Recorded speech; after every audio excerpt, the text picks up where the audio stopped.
जिंदाबाद, इखलास जिंदाबाद, जिंदाबाद।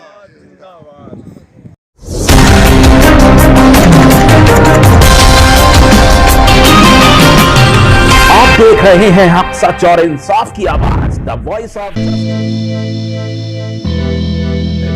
दोस्तों नमस्कार, जय भीम, जोहार। मेरा नाम है टीकम शाक्य और आप देख रहे हैं द वॉइस ऑफ जस्टिस।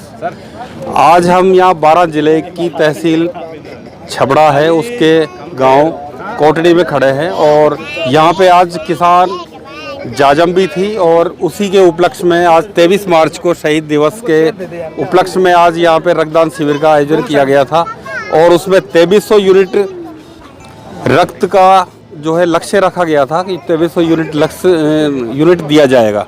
तो अभी समापन का दौर है और ये दिन भर प्रोग्राम चला है। कुछ हमारे इस रक्तदान शिविर में और इस जाजम में शिरकत करने वाले फौजी भाई भी हैं, रिटायर्ड फौजी हैं, तो इनसे हम बात करना चाहेंगे। सीधा ही बात करता हूं मैं। क्या शुभ नाम है आपका? मेरा नाम हुसैन खान है, मैं सवाई माधोपुर से आया हूं। और ये जो कोठड़ी के अंदर जो आज सभा हुई है, ब्लड बैंक जो कैंप हुआ है, उसके अंदर जो 2300 ब्लड यूनिट का जो टारगेट रखा गया था, बहुत ही सराहनीय रहा और बहुत ही जानदार रहा। और मैं तमाम जो गांव के जितने भी इनकलाबी जो साथी थे उनका भी हम शुक्रगुजार हैं जो बाहर से आए। इतना इत्मीनान से जो काम हुआ, इतना ही अच्छा काम हुआ जो काबिल तारीफ है। और यही कहूँगा मैं कि जो लोग खामोश हैं उनको ये अंदाज़ा लगाना चाहिए कि ये लोग क्यों हैं। हकीकत के अंदर ये इनकलाबी बने हुए हैं, ये अपने हक, ईमान और सच्चाई की बात कर रहे हैं, तो ये क्यों कर रहे हैं, तो उनको भी उस चीज़ में शरीक होना चाहिए। मेरी तो मैं तमाम हिंदुस्तानियों से भी ये गुजारिश करूँगा जो लोग खामोश हैं उनको खामोश, क्योंकि खामोशी एक दिन है ना अंधेरा ले आएगी इस मुल्क के अंदर कार्य। और हमें एक तोहमतें लगा देंगे कि ये खालिस्तानी है। मैं अगर मोमिन मुस्लिम भाई हूँ तो मेरे को पाकिस्तानी की इंडिकेट दे देंगे। अगर कोई मेरे साथ सरदार जी, वीर जी हैं, उनको खालिस्तानी का। तो ये क्या सिंबल बन चुका है? सिंबल ही बन चुका है। और क्या है सिंबल यही है? मुस्लिम है तो आतंकवादी है। सिंबल बना नहीं है सर, बनाया गया है सरकार के द्वारा। सरकार के क्या साजिश है इसमें कुछ? ये देखो, एक तरफ से इस तरह को मतलब सिस्टम को हम साजिश ही बोल सकेंगे कि वोटों के लिए और अपनी सरकार को परमानेंट रखने के लिए कंटिन्यू, तो मतलब अलग अलग साजिशें हुई। पहले मुसलमानों के साथ हुई, अब सरदारों के साथ में उनको पहले पाकिस्तानी बोला गया, उनको हिंदू विरोधी बोला गया। अब अपने ये खान भाई हैं, आर्मी में है, क्या ये हिंदू विरोधी हैं क्या? मैं कहता हूँ कि पांचों उंगलियां बराबर नहीं होती। हिंदू, मुस्लिम, सिख, ईसाई सब में कोई न कोई असामाजिक तत्व होते हैं। आज आप किसी भी थाने में चले जाओ पूरे इंडिया में, हर किसी की आपको वहाँ पर रिपोर्ट मिलेगी, लेकिन उनको नज़र रखते हुए आप देशभक्ति का भी तो देख सकते हो ना कि कितने बंदे वहाँ पर बलिदान दे रहे हैं आर्मी में रहते हुए, उनका आप ध्यान नहीं देते हो। जो बीजेपी में है वही देशभक्त है और जो दूसरा है, ये बात आपने बिल्कुल सही कही है। मतलब इसमें क्या है कि जैसे ऐसा माहौल बना दिया गया है, जो हिंदू हैं अगर वो बीजेपी का विरोध करते हैं या सरकार का विरोध करते हैं तो वो नकली हिंदू हैं। अगर कोई सिख करता है विरोध तो वो खालिस्तानी है, और मुस्लिम करता है तो पाकिस्तानी है। अब मैं इनसे पूछता हूँ कि अगर ये खालिस्तानी पाकिस्तानी जो बॉर्डर पर बैठे हुए हैं, तो इनसे जो 12-13 दौर की वार्ता हुई है वो किस लिए की है? खालिस्तानी से वार्ता क्यों की है आपने? पहले इनके कानूनों में जो गलती है, कहीं कमी है, इसीलिए तो उन्होंने कहा ना कि हम संशोधन करते हैं। किसान अड़े हुए हैं कि बिल माफ बिल्कुल क्लियर होने चाहिए, ख़त्म होने चाहिए। तो फिर खालिस्तानी एक तरफ कहते हो, इस समय आप कह देते हो कि फंड कहाँ से आ रहा है, पाकिस्तान से आ रहा है, चाइना से आ रहा है। जब सिख लोग या और जो लोग लंगर लगाते हैं उस समय तो कभी पूछा ही नहीं कि फंड कहाँ से आता है। भाई क्यों सेवा कर रहे हो, कहाँ से फंड आ रहा है आपको? तो इसमें क्या है, हमारी सुनो, ये इन्होंने बोल दिया खालिस्तानी, बोल दिया पाकिस्तानी, बोल दिया कोई सा स्थान और भी स्थान खाली होंगे तो वो बोल देंगे। लेकिन ये बात बताओ कि इन्होंने चारों तरफ सुरक्षा की जिम्मेदारी इन पे है, तो ये खालिस्तानी विदेशी हैं, तो अंदर बाउंड्री के अंदर आए कैसे? ये भी सवाल है भाई। ये अपने देश में, इनके अपने देश में, अब क्या कहे, इनका कहे, अपना कहे, तो आए इंटेलिजेंस, आर्मी, दुनिया भर का दुनिया करते हैं। ये कहाँ गए फिर? ये घुसे कैसे? आपका नाम बताओ। इससे पहले जो सरकार था, मैं वीरेंद्र सिंह कार झारखंड से हूँ। जी, इंडियन आदि किसान मंच का संस्थापक हूँ। अगर बीजेपी यह कहती है कि मोदी का विरोध करना देशद्रोही की श्रेणी में है, तो इससे पहले जो ये विरोध करते थे तो सबसे पहले तो ये लोग देशद्रोही। बिल्कुल 2013 में भी इन्होंने किया था। विरोध करना हमारा मौलिक अधिकार है जो भारत का लोकतंत्र देता है। जी, और अगर जो कहता है कि ये देशद्रोही है तो उसके ऊपर देशद्रोही का मुकदमा तय होना चाहिए। ये सरकार अपनी सारी नाकामी को छुपाने के लिए पूरे अवाम को उलझा दिया है। अपने हर नाकामी को लोग समझ ना सके और उसकी चर्चा ना कर सके, इसलिए मोदी के खिलाफ जो बोले उसको देशद्रोही परिभाषा देकर उसको डरा दो ताकि वो आवाज़ ना उठा पाए। ये इनका परिभाषा है। तो ये राष्ट्रवाद की परिकल्पना जो थी इनकी, जो ये झांसा ये झांसा है, ये इस देश को लूटने का इनकी परिभाषा था। अच्छा। ये राष्ट्रवाद के आड़ में राष्ट्र के साथ खिलवाड़ कर रहा है। ये राष्ट्र के साथ खिलवाड़ कर रहा है। सबसे ज्यादा बहुमत यहाँ पे हिंदू का, इसलिए हिंदू राष्ट्रवाद हो रहा है। अगर ये एक एजेंडे पर चल रहा है। मेरी बात सुनो आप, एक एजेंडा है वन नेशन वन संविधान, एक देश एक विधान, एक देश एक कानून। ये एजेंडा, ये एजेंडा किसने लाया? ये 1947 में जब हमारा देश ये एजेंडा किसने लाया? बाद में 1956 में जब आरएसएस को हम नहीं मानते हैं। अच्छा, आरएसएस इस देश का संविधान को नहीं मानता, हम उसको नहीं मानते हैं। और वन नेशन ये 1947 से लागू है। ये जो कह रहे हैं तो लागू है। हाँ, तो हो गया वो वन नेशन वन मैन हो गया सब। हम इस देश का अब देश एक देश और एक धर्म पे आधारित जो है नहीं उस पे चल रहा है। ये गुंडागर्दी है। तो उस पर सरकार लड़ना चाहती है। ये गुंडागर्दी है। इस चीज के बारे में बाद में बोलना चाह रहा हूँ। ये गुंडागर्दी है। कोई भी इस गुंडों की बात को नहीं ले रहा है। इसकी प्रचार इनके द्वारा प्रोजेक्टेड मीडिया डराने के लिए कर रहा है कि आप डर से हमारी बात को मानो, हम नहीं मानेंगे। जो इसका विरोध करेगा वो देशद्रोही है, तो पूरा देश इसके विरोध में है। आप देश छोड़ के चले जाइए। देश छोड़ के कौन जाएगा? जब पूरा देश एकजुट खड़ा है और मुट्ठी भर लोग तोड़ने के लिए कोशिश करेगा, मुट्ठी भर लोग इस देश के खिलाफ हैं, जो इस पूरे देश को ही देश विरोधी बता रहे हैं, तो वो देश छोड़ के चले जाए ना। ये देश हमारा है, हम इसको सींचते हैं, हम इसकी रक्षा करते हैं, हम इसको विकास करते हैं। फिर भी इनको वोट मिलते हैं और ये नहीं, वोट मिलने का कारण अलग है, सामाजिक मूवमेंट अलग होते हैं। वोट लोगों ने इनके लोभ लालच में, इनके प्रचार के तरीके से भ्रमित होकर दे दिया इनको। अब इनको वोट मिलने नहीं जा रहा है।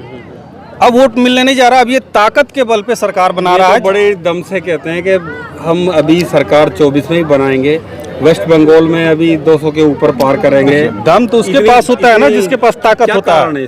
दम उसके पास होता है जिसके पास ताकत होता है। इनके पास पावर है, दम दिखा रहे हैं। तो जब हमारा समय आएगा, जब जनता मशीन जो है उस पर कुछ कहना चाहो? ईवीएम पर नहीं, मशीन तो लोकतंत्र के खिलाफ है। अच्छा, ईवीएम लोकतंत्र के खिलाफ है। कहीं भी जिस देश ने ईवीएम का निर्माण किया था वो ईवीएम लोकतंत्र के खिलाफ है। ये लोकतंत्र की हत्या है। इससे और ज्यादा क्या कहिएगा। अभी जो फ्रीडम हाउस एक संस्था है, उसने हमारे देश को आंशिक आज़ादी पे डाल दिया। एक सर्वे होता है ना 10 साल में, तो देश का सर्वे होता है डेमोक्रेसी पे, तो जिस स्तर पे पहुंच गया है कि आंशिक स्तर है, आज़ाद भारत नहीं रहा है। नहीं, हम आज़ाद, देखिए अब ये एक गंभीर विषय है। इस पे 2 शब्दों में समझाया नहीं जा सकता है। बोलिए आप तो बोलिए। ये अगर आप देखेंगे तो ये आज़ादी ही हमारे लिए भरम है जी। ये आज़ादी ही हमारे लिए भरम है। अगर हम आज़ाद हैं तो हम अपनी बात को नहीं कह पा रहे, सरकार हमको दबा रही है, तो कहाँ आज़ादी है? आती है तो वो संवैधानिक व्यवस्था को अपने कब्जे में लेकर अपना एजेंडा हमेशा चलाता रहा है। सुप्रीम कोर्ट तक भी अब तो इसके उसमें है। अब संवैधानिक व्यवस्था में सब कोई है। नहीं सर, मैं वो चलाता रहा। मैं एक शब्द बोलना चाहूँगा। अब मैं पूरे देश के किसानों से अपील करता हूँ, पूरे देश के किसानों से अपील करता हूँ कि अपनी सरकार बनाओ। कैसे बनेगी सरकार? अपनी सरकार बनाओ। अपनी सरकार कैसे बनेगी? अरे किसानों की सरकार बनाओ। किसान तो अभी वोट देना ही नहीं चाहता, वो तो पार्टियों में छुपा हुआ है। नहीं, आएगा समय आ रहा है। हर 20 देखिए, हर 20 साल 25 साल में परिवर्तन होता है और इनका लगभग समय अब जा रहा है, परिवर्तन आ रहा है। आएगा परिवर्तन। ऐसा आपको पूरे देश में ये हलचल मची हुई है। आएगा एक परिवर्तन। जैसा समय हमेशा नहीं रहता जी, समय पलटता है, परिवर्तन होता है। लोगों ने इनके चेहरे को देख लिया। लोगों को पहले बहुत आकर्षण था, अब इनका आकर्षण खत्म हो गया, अब इनके चेहरे के पीछे छुपा हुआ शैतान नजर आ गया। अच्छा, अब लोग इनके पीछे नहीं आएंगे। लेकिन ऑप्शन नहीं है, हम लोग ऑप्शन तैयार करने के दिशा में हैं। ऑप्शन तैयार करने के दिशा में है, पब्लिक ऑप्शन खोज रही है, किनारे पे खड़ी है, ऑप्शन नहीं मिल रहा है। पूरे देश में एक ऑप्शन तैयार किया जा रहा है कि अब सरकार बने तो किसानों की बने। किसानों की सरकार, अब की बार किसानों की सरकार। हाँ। 24 में नहीं, अब की बार तो उनका नारा था, हमारा हमेशा 24 में जो आम चुनाव होने वाले हैं, हमारे बगैर कोई सरकार नहीं। आज के बाद है कि मनमोहन सिंह को भी पूछताछ के लिए बुला लिया था जी, ठीक है ना, उनके कार्यकाल में भी। तो अभी मैं चैलेंज करता हूँ, कोई भी सीबीआई ईडी जो भी है, आयकर विभाग जो भी, एक बीजेपी के एक एमएलए से पूछताछ करके बता दे। तो ये है संस्थान इंस्टीट्यूट पर पकड़ इनकी। तो संवैधानिक अधिकार खत्म हो गए, बिल्कुल खत्म हो चुके हैं, टोटल खत्म हो चुके हैं। वो चाहे न्यायपालिका हो, आगे का चाहे समाधान कैसे निकलेगा, कुछ है आपको पता? संविधान के लिए जाजम बिठाया जा रहा है, समाधान के लिए ये जाजम पूरे देश में बिठाया जा रहा है। समाधान के लिए, समाधान के लिए पेट थल्ले का ये इसी तरह से जाजम पूरे देश में चल रहा है। जागृति लाने के लिए सभी को भगत सिंह बनाना पड़ेगा और भगत सिंह के विचारों के ऊपर हम सभी को चलना पड़ेगा और उसके लिए रास्ते बनाने। और सबसे बड़ा चोर है, सबसे बड़ा चोर है जो बिना मेरिट का, जो बिना मेरिट का 27 लाख रुपया के सैलरी में काम कर रहा है। संबित पात्रा वही है जिसने संसद में चल रहा है। अगर यही चलाना था तो जब 1947 थी, 1956 में गणतंत्र हमारा जो देश को संगठित किया गया है, संविधान लागू किया गया है और पूरे स्टेट्स को, अलग अलग स्टेट्स थी। अंग्रेजों के टाइम पे क्या था, अलग अलग स्टेट थी, सभी जितनी भी थी, पूरा एक देश नहीं था। तो उन स्टेट को कलेक्ट किया गया। उस वक्त बोलते कि सारे का सारा हिंदू राष्ट्र रहेगा ये देश, अगर आपको आना है हमारे साथ तो आओ, नहीं तो अलग हो जाओ। उस वक्त क्यों नहीं किया? उस वक्त कहाँ गई थी ये सारी गैंग? आज बाहर निकल के आ रहे हैं धीरे धीरे। मैं एक सैनिक हूँ, जब हिंदुस्तान के अंदर एक नेता की बकरी भी गायब हो जाती है, एक कुत्ता भी गायब हो जाता है, एक भैंस भी गायब हो जाती है ना, तो उसकी सीबीआई रिपोर्ट, मतलब तुरंत सीबीआई बढ़ा देते हैं। आज तक पुलवामा हमले का कोई हुआ? नहीं, कुछ नहीं। वो हमारे अपने भाई थे सर। सैनिक होने के नाते एक दर्द है। आप सैनिक हो, मैं आपसे पूछना चाह रहा हूँ कि वो आरडीएक्स और वो कार जी सर किसकी थी, आपको पता है क्या? सर, सरकार ने कुछ किया? देखो, मैं तो ये एक बड़ा अजीब सा क्वेश्चन है, लेकिन ये तो सीबीआई जांच करेगी। ये तो सीबीआई जांच करेगी, हम थोड़ी करेंगे सर। लेकिन एक दर्द है, वो किसी नेता के बेटे नहीं थे, वो शहीद वो नहीं हुए, किसानों उनकी के हत्या की गई है। इतने बड़े ब्लास्ट शहीद के नहीं हुए। बावजूद इतने दिनों के बाद एफआईआर दर्ज क्यों की गई? आपको पता होना चाहिए कि वो एफआईआर 5 साल बाद, 2 साल बाद दर्ज हुई थी। आखिर क्यों? पुलवामा वाला जो रोड है सबसे सेंसिटिव रोड है, उस रोड पे उस दिन सिक्योरिटी इतनी क्यों नहीं थी? क्यों नहीं थे इतने नाके? क्यों नहीं थे? मानना कुछ नहीं है, जनता सब जानती है, हमारे को कहना कुछ नहीं है, ये सब जानती है जनता। भाई समझना, ये तो सर सीबीआई बता सकती है ना, देश की सरकार बता सकती है। हम आप तो आम आदमी है, एक उम्मीद कर सकता है गवर्नमेंट से, क्योंकि वो भी किसी के बेटे थे, किसी के पति थे, किसी के भाई थे। तो एक उम्मीद होती है ना सर गवर्नमेंट से कि भाई नेता, हमारे प्रधानमंत्री से, हमारे संविधान से कि यार 40 बंदे शहीद हो गए। और दुर्भाग्य की ये बात है कि सीआईएसएफ, बीएसएफ को शहीद का दर्जा नहीं है। हम लोग बड़ा, एक जवान शहीद हो जाता है ना तो बड़े डंडे पीट वो करते हैं, शहीद हो गया, शहीद हो गया, शहीद हो गया। ये तो दर्द है ना सर। लेकिन कौन बोले? सब नेता, धर्म, जाति, समुदाय में बटे हुए लोग हैं। और वो जो हमारी जो इनके प्रति जो गुलामी है ना, वो हमारे मुल्क को तबाह कर रही है। वो हमारी गुलामी है जिसकी वजह से हम आज भी मतलब अपने अधिकारों से वंचित हैं। कि सर है ना, ये देश है ना भाईचारे से चलेगा, हक, ईमान और सच्चाई की बात पे चलेगा। हमें धर्म, जाति, समुदाय और संगठन से एक बार थोड़ा सा हटके अपने मुल्क के बारे में सोचना है, अपने अधिकारों के बारे में सोचना है, तो हम शायद हो सकता है कि हम अपने आने वाली नस्लों को अच्छा जवाब दे सकते हैं। अच्छा देश। बंगाल में क्या कारनामा चल रहा है इनका? पहले राम को, रहीम को लड़ाया जाता था, अब राम जी को और वहाँ दुर्गा जी को लड़ाया जा रहा है। ये क्या नया खेल है? हिंदुओं में ही बंटवारा कर क्या माजरा है इसके पीछे? मतलब सब समझदार होना मतलब चाहिए, अगर जनता बंगाल की समझदार होगी ना तो ऑटोमेटिकली वो समझ जाएगी इस चीज को कि हमें किसको वोट करना चाहिए, किसको नहीं करना चाहिए। किसान भी गए समझाने के लिए ये चीज। वो है कि साडा कुत्ता कुत्ता, साडा कुत्ता कुत्ता ते थोड़ा कुत्ता टोमी। भाई हमारा कुत्ता तो कुत्ता है गंडगड़े हुए, और था को कुत्तों का नाम टोमी, बस यही फर्क है। चलिए, हमने रिटायर्ड फौजी हैं और एक्स आर्मी से भी हैं हमारे साथ। आज हमने इनसे बात की, देश के परिदृश्य के बारे में बात की, देश की राजनीति के बारे में बात की।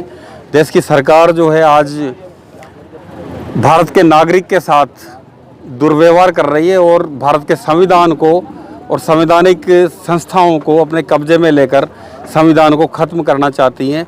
ये हमारे इन से डिस्कस में सामने आया है। अब देखते हैं कि आगे हमारा भारत का युवा कितना जागृत होता है और कितना समझदार बनता है।